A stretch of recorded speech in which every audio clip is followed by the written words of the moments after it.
Hello friends, मेरा नाम है आनंद सिंह और स्वागत है आप सभी का ऑफिसर्स एडुकेमी रोड टू सक्सेस पर। तो सबसे पहले जिन लोगों ने मेरे चैनल को सब्सक्राइब नहीं किया है वो इसे सब्सक्राइब कर लें और बेल आइकन को प्रेस करें ताकि मेरी हर वीडियो की नई अपडेट आपको हमेशा मिलती रहे। तो फ्रेंड्स, जैसा कि आप देख रहे हैं कि ये हमारा हिस्ट्री का दूसरा चैप्टर है और इसका नाम है द प्री हिस्टोरिक एज। इसके पहले हमने हिस्ट्री का पहला पहला टॉपिक डिस्कस किया था स्टोन एज। उसके बाद ये हमारा दूसरा टॉपिक है द प्री हिस्टोरिक एज। ठीक है, तो जैसा कि मैंने स्टोन एज में आपको बताया था कि उसके 3 पार्ट्स थे, प्री हिस्ट्री, प्रोटो हिस्ट्री और रिटन हिस्ट्री। ठीक है, तो प्री हिस्ट्री मतलब कि प्राग ऐतिहासिक, प्रोटो हिस्ट्री मतलब आदि ऐतिहासिक और आपका रिटन हिस्ट्री मतलब ऐतिहासिक। ठीक है, तो आज हम डिस्कस करेंगे किसके बारे में? आज हम डिस्कस करेंगे प्री हिस्टोरिक एज के बारे में, मतलब प्री हिस्ट्री के बारे में। तो जैसा कि मैंने आपको उसमें बताया था, उस हिस्ट्री की पहली वीडियो में कि प्री हिस्टोरिक मतलब क्या था कि no written history are available. ठीक है, मतलब कि यहाँ पर कोई लिखित साक्ष्य, कोई लिखित इतिहास नहीं है इसका, सिर्फ हमें जो एविडेंस के तौर पर चीज़ें मिली हैं हम उसी के हिसाब से इस समय काल के बारे में हम कुछ पता लगा पाते हैं। ठीक, यहाँ पर मतलब कि कोई लिखित साक्ष्य नहीं है। और जो पहला सिम्टम था first symptoms in India obtained by Robert Bruce Foote in 1859 from Polavaram, Andhra Pradesh. ठीक है, तो जो प्री हिस्ट्री का जो पहला सिम्टम था तो उसे किसने पहली बार ढूंढा था?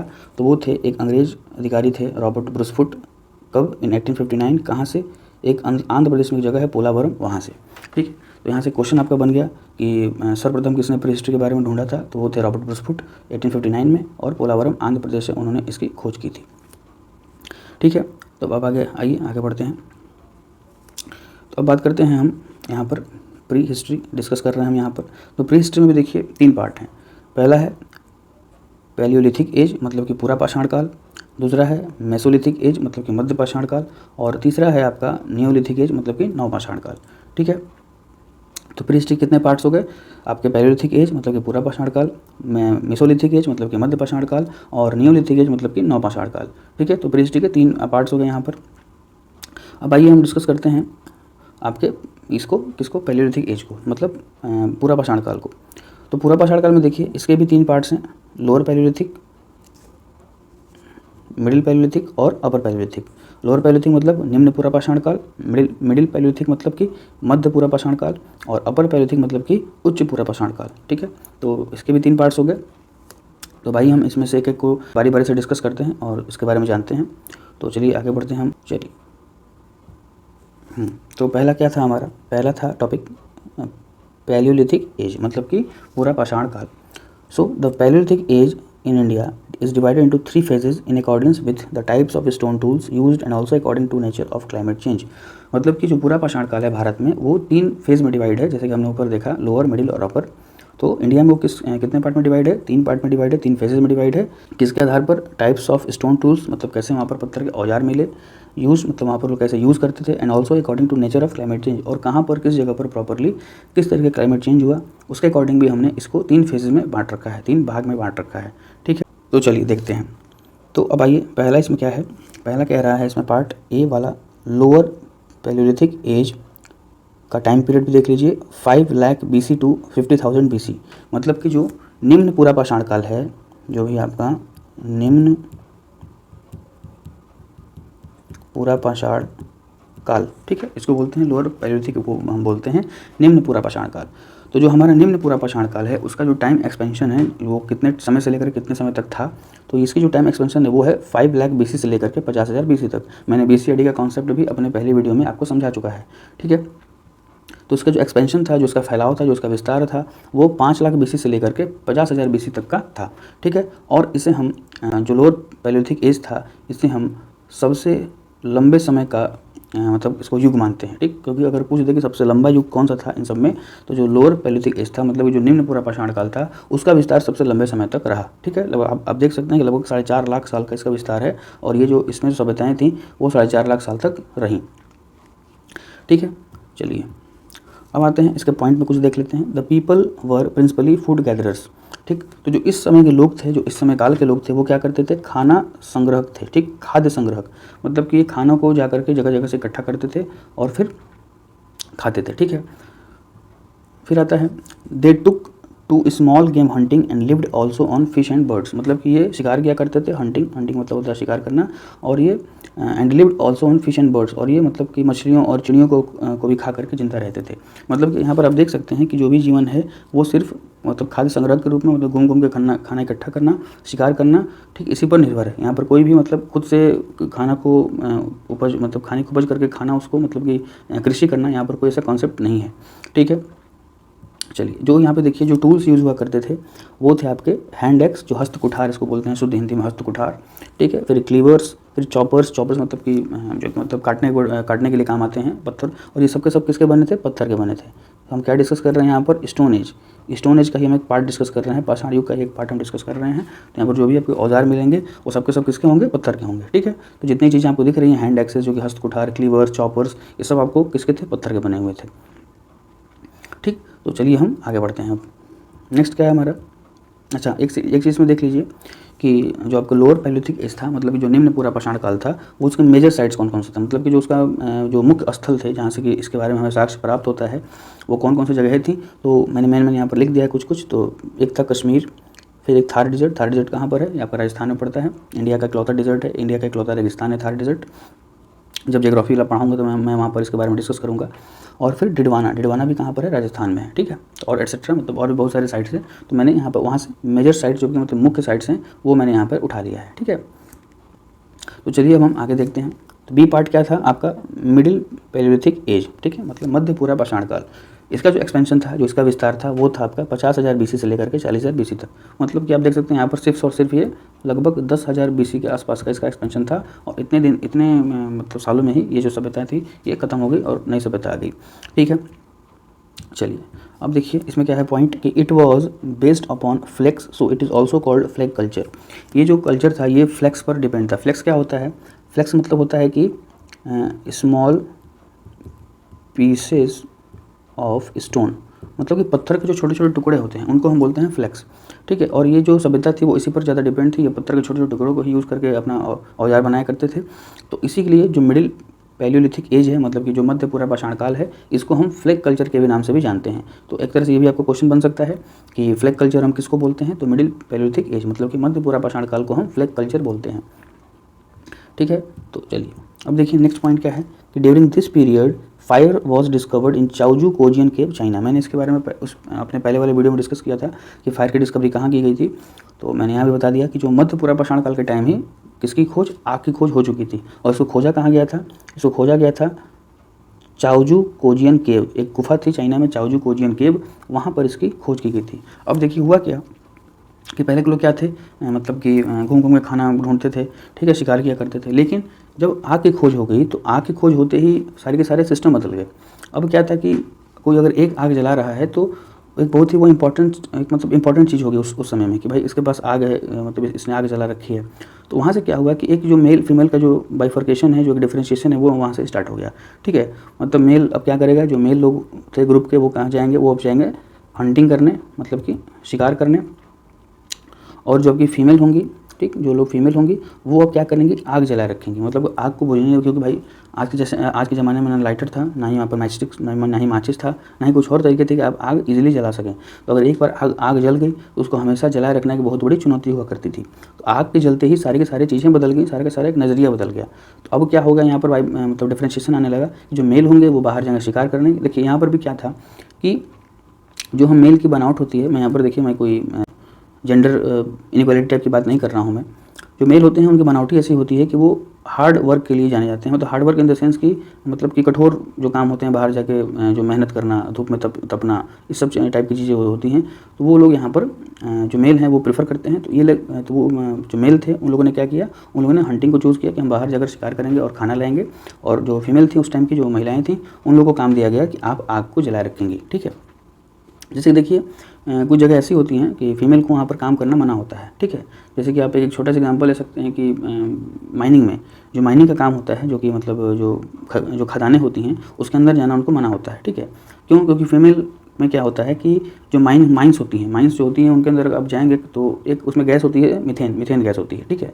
तो इससे दिक्कत क्या होती है, अगर फीमेल उसके एक्सपोजर में आ गई, अगर मीथेन गैस फीमेल के एक्सपोजर में आ गया तो फीमेल क्या हो जाएंगी, जो महिलाएं हैं वो क्या हो जाएंगी, बांझपन का शिकार हो जाएंगी, मतलब कि वो बच्चा नहीं जन्म पाएंगी, उन्हें बच्चा पैदा करने की जो क्षमता है वो खत्म हो जाएगी। ठीक है, तो इसलिए उन लोग को रोका जाता है। ठीक, इसी तरीके से हर काम महिला के लिए नहीं है। ठीक है, वहाँ पे उनको कुछ मतलब कि जो रिस्ट्रिक्शंस हैं, जो मतलब कि उनको रोका गया है, वो एक से रोका जा रहा है, जहाँ पर उनको नहीं जाने दिया जा रहा है, उसका एक आपको सही कारण देना होगा कि हाँ भाई इस वजह से आपको यहाँ पर नहीं दिए, मतलब नहीं जाने दिया जा रहा है। जैसे कि अब महिलाएं हैं वो आर्मी में नहीं जा सकती, क्यों? क्योंकि महिलाओं की जो फीमेल होती है उनकी जो एंड्योरेंस होती है वो कम होती है। ठीक है, मतलब मेल के अपेक्षा फीमेल की जो एंड्योरेंस है वो कम होती है, इसलिए उनको आर्मी में भर्ती नहीं किया जाता। ठीक, चलिए थोड़ा सा मैंने इसके बारे में फीमेल मेल को लेकर डिस्कस कर लिया कि आप लोगों के मन में कोई डाउट ना रहे। चलिए अब आगे देखते हैं। अब आते हैं टूल्स के बारे में कि जो मिडिल पैलियोलिथिक एज था वहाँ पर टूल्स किस तरीके के यूज़ होता था। तो वहाँ पर ब्लेड्स थे, जो कि ब्लेड्स इस टाइप के कुछ बने होते थे। ठीक है, ये बहुत ही पतले पतले धारी होती थी, ये मैं दिखा देता हूँ ऐसे करके। ठीक है, तो ये बहुत पतली पतली धारियाँ होती थी, ब्लेड्स होते थे और पॉइंट बोरर्स होते हैं, मतलब कि तीर। ठीक है, ये जो एरो बने रहते थे ठीक, ये मतलब मारने के लिए। ठीक, तो ये क्यों होते थे? क्योंकि ये बहुत छोटे छोटे पत्थरों का इस्तेमाल करते थे और छोटे छोटे पत्थरों को घिस करके नुकीला बनाना बहुत ही ईजी होता है। अगर आप मोटे पत्थरों को उठाकर घिसेंगे तो जाहिर सी बात है मुश्किल है बनाना, और बनेगा भी तो बहुत सारा टाइम लगेगा। लेकिन अगर आप छोटे पत्थरों को उठा करके आराम से घिस करके इसे आप नुकीला बना सकते हैं। ठीक है, तो चलिए तो अब देखते हैं इसके कुछ मेजर साइट्स कि मिडिल पैलियोलिथिक एज के जो कुछ मेजर साइट्स कौन कौन से थे, जो कि मुख्य स्थल कौन कौन से थे जहाँ से इसके साक्ष्य मिले हैं। तो वो थे आपके मिर्ज़ापुर, ठीक, यूपी वाला मिर्ज़ापुर हमारा, और लोहंदा नाला कहाँ से? प्रयागराज से। ठीक है, तो लोहंदा नाला जो था वो हमारा कहाँ है? प्रयागराज में है। तो वहाँ से भी इसके कुछ साक्ष्य मिले हैं, किसके? मिडिल पैलियोलिथिक एज के, मतलब कि मध्य पूरा पाषाण काल के हमें साक्ष्य मिले हैं। ठीक, चलिए अब आगे आते हैं हम। अब बात होती है आपकी अपर पैलियोलिथिक एज की, मतलब कि उच्च पूरा पाषाण काल। ठीक है, इसका जो टाइम एक्सपेंशन था वो देखिए कब से कब तक था। ये था आपका 40,000 BC से लेकर के 10,000 BC तक। ठीक, मतलब कि इसका जो एक्सपेंशन था वो 30,000 BC के आसपास का था। ठीक, मतलब कि 30,000 साल का इसका समय काल था। इस युग का जो पूरा पूरा पाषाण काल था, इसका जो विस्तार था वो लगभग 30,000 सालों का था। ठीक है, अब आइए इसमें क्या दिया है पॉइंट कि this age marks the appearance of modern man. जैसा कि मैंने अपनी पहली वीडियो में बताया था, जो भी जिसने भी देखी है, अगर मेरी पहली वीडियो स्टोन एज नहीं देखी है वो सब जाकर बिल्कुल देखिए, तभी आकर आपको इसका डाउट क्लियर होगा। वरना अगर आप डायरेक्ट ये वीडियो देखेंगे तो आपको समझ में आएगा, लेकिन उतना नहीं आएगा जितना आना चाहिए। इसलिए आप मेरी पहली वीडियो जाकर के देखिए, फिर आगे से आप देखिए तो आपका सारे डाउट क्लियर हो जाएंगे। तो this age marks the appearance of modern man, मैंने वहाँ पर समझा रखा है कि मॉडर्न मैन कैसे है, जो हम आधुनिक मानव हैं, मॉडर्न मैन है, वो हम कैसे बने, वो मैंने वहाँ पर डिटेल में डिस्कस कर रखा है। तो इसी एज में आकर के हमें क्या पता चलता है कि अपीयरेंस ऑफ मॉडर्न मैन, मतलब कि होमो सैपियंस जो है वो फाइनली हम लोग इवॉल्व होकर बन गए किस एज में आकर के? अपर पैलियोलिथिक एज में आकर के। मतलब आज से लगभग आप कह सकते हैं कि 12,000 साल पहले हम एक मॉडर्न मैन जो हम आज हैं उस परिस्थिति में हम 12,000 साल पहले आ गए थे। ठीक है, चलिए अब एक सेकंड पॉइंट क्या लिखा है इसमें कि ओल्डेस्ट पेंटिंग्स फाउंड हियर, मतलब कि जो सबसे प्राचीन जो चित्रकलाएँ थीं वो इसी युग से हमें मिलती हैं, मतलब कि जो इसी काल से जो सबसे पुरानी जो पेंटिंग्स थी वो हमें अपर पैलियोलिथिक एज से ही प्राप्त होती हैं। ठीक है, चलिए टूल्स क्या यूज़ होते थे यहाँ पर भी आप देख सकते हैं ब्लेड्स एंड ब्यूरिन्स। ठीक, ब्लेड्स और ब्यूरिन्स का इस्तेमाल हुआ करता था। और इसके जो मेजर साइट्स थे वो क्या क्या थे, जो कि मतलब मुख्य स्थल जो थे वो क्या क्या थे? वो थे आपके बेलान वैली, ठीक, मिर्ज़ापुर, इनाम गांव एट्सेट्रा। ठीक, ये आपके इसके मुख्य स्थल थे जहाँ से कि अपर पैलियोलिथिक एज के बारे में पता चलता है। इसका मतलब होता है हिंदी में उच्च पूरा पाषाण काल। ठीक है, उच्च पूरा पाषाण काल। ठीक, चलिए अब हम देखते हैं आगे। अब बारी आती है मेसोलिथिक एज। ठीक है, मेसोलिथिक एज देखते हैं क्या है। मेसोलिथिक एज मतलब कि मध्य पाषाण काल। ठीक है, अब हम बीच में आ गए हैं बिल्कुल मध्य पाषाण काल। इसका टाइम जो आपका टाइम ड्यूरेशन है वो है 9,000 BC टू 4,000 BC, मतलब कि लगभग 5,000 साल का इसका एक्सपेंशन है। ठीक है, जो विस्तार है इसका 5,000 साल का इसका विस्तार है। ठीक, इसमें क्या है देखिए पॉइंट क्या लिखा है कि this is the intermediate stage between Palaeolithic and Neolithic. ये जो था ये बीच का स्टेज था, मतलब ये जो बीच का काल था किसके बीच का? पूरा पाषाण का और नवपाषाण का, मतलब कि पैलियोलिथिक और नियोलिथिक के बीच का ये काल था। ठीक, फिर क्या पॉइंट लिखा है देखिए, the Mesolithic people lived on hunting, fishing and food gathering at a later stage, they also domesticated animals. ठीक है, देखिए यहाँ पर the Mesolithic people lived on hunting, fishing and food gathering.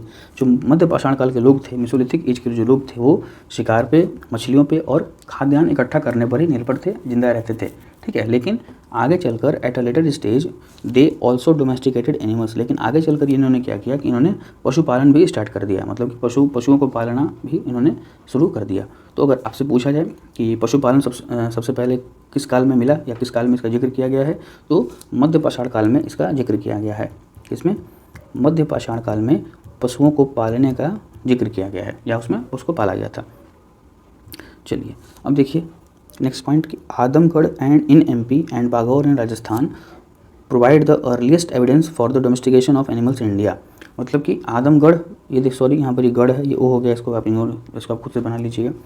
Adamgarh in MP मतलब कि मध्य प्रदेश का आदमगढ़ और राजस्थान का बागौर जिला जो है, वहाँ से क्या हमें मिलता है, प्रोवाइड द अर्लीस्ट एविडेंस, मतलब जो सबसे पुराने साक्ष्य मिलते हैं किस चीज़ के, for the domestication of animals in India. मतलब कि जानवरों में भारत में जो जानवरों का पशुपालन था, उसके जो सर्वप्रथम प्राचीन साक्ष्य मिलते हैं वो हमें आदमगढ़ और बागौर से मिलते हैं, ठीक। चलिए अब आते हैं नेक्स्ट पॉइंट पे। नेक्स्ट पॉइंट देखिए, this age had distinctive microlith industry. ठीक है, इस एज में क्या था कि माइक्रोलिथ इंडस्ट्री की बहुत मतलब पहुंच थी। माइक्रोलिथ देखिए क्या होता है, माइक्रोलिथ मतलब होते हैं टाइनी टूल्स, मतलब कि बहुत ही छोटे छोटे उपकरणों का प्रयोग किया गया है यहाँ पर, बहुत ही छोटे छोटे औजारों का प्रयोग किया है, उसी को हम बोलते हैं माइक्रोलिथ्स। ठीक है, मतलब जितने छोटे औजार होंगे उसी को हम बोलते हैं माइक्रोलिथ्स। ठीक, चलिए अब देखिए जो इसके जो मेजर साइट्स थे किसके, मेसोलिथिक एज के जो मेजर साइट्स थे वो थे आपके आदमगढ़, होशंगाबाद, बागौर एटसेट्रा। ठीक, तो अगर पूछते हैं आपके मेसोलिथिक एज या मध्य पाषाण काल के जो भी आपके मुख्य स्थल थे वो कौन कौन से थे, तो वो थे आदमगढ़, होशंगाबाद और बागौर। ठीक है, चलिए अब आते हैं हम अपने लास्ट टॉपिक पर, वो है न्यूलिथिक एज। ठीक है, न्यूलिथिक एज। अब देखिए यहाँ पर मैंने 2 टाइम पीरियड लिखा है। ठीक, there are 2 time periods of neolithic age. ठीक, देखिए पहला क्या है, पहला है 9000 BC से लेकर के 2500 BC तक। ठीक है, 9000 से 2500 BC तक। ठीक है, तो इसमें देखिए क्या है, ये जो टाइम पीरियड है ये वर्ल्ड में चल रहा था, मतलब कि ऑल ओवर वर्ल्ड जो न्यूलिथिक एज था, मतलब कि नवपाषाण काल था, वो 9000 BC से लेकर के 2500 BC तक रन कर रहा था। लेकिन अगर हम बात करें अपने भारत की, ठीक है, तो हमारे भारत में जो ये काल था, ये जो युग था, वो कब से कब तक था, तो 7000 से ये 2500 तक था। ठीक है, तो भारत में अगर, तो ठीक है, तो क्वेश्चन अगर आपसे पूछ दे कि न्यूलिथिक एज का टाइम पीरियड क्या है, तो अगर वर्ल्ड के बारे में पूछेगा तो 9000 से लेकर 2500 BC तक, और इंडिया के बारे में पूछेगा तो 7000 से लेकर 2500 BC तक। ठीक है, एंडिंग इसका सेम है, जो इसका एंडिंग था वो क्या है, सेम है 2500, लेकिन जो स्टार्टिंग है वो एक का 9 है, मतलब 9000, और एक का 7 है, 7000। ठीक है, चलिए अब आगे आते हैं। The only known neolithic settlement in the Indian subcontinent attributed to 7000 BC is in Mehrgarh.